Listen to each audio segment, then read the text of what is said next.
Tara, rides na naman tayo. Pupunta tayo kung saan tayo dadalhin ng ating motor. At ngayon, nag-e-enjoy ako. Binibidyohan ko ang aming rides. So, pinaghalo ko yung video ngayon. Dito kami ngayon sa Kapingahan. Kumain kami. Ang sarap ng tapa nila dyan, guys. Sorry. Sarap dyan. Legit talaga.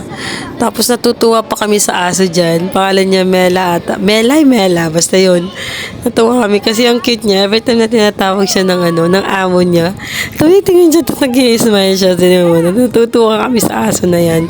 Actually, yung aso na yan, Pomeranian. So, kaya ang cute-cute niyang tingnan. Kaya yun, natutuwa lang kami.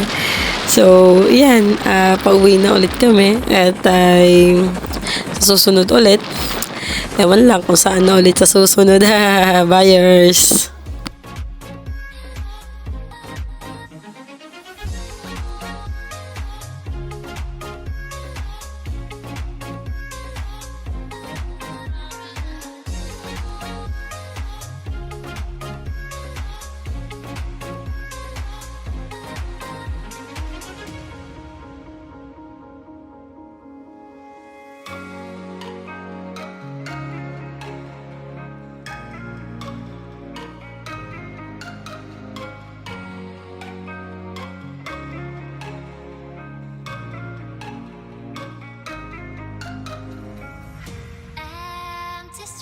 But I kept searching for your traces.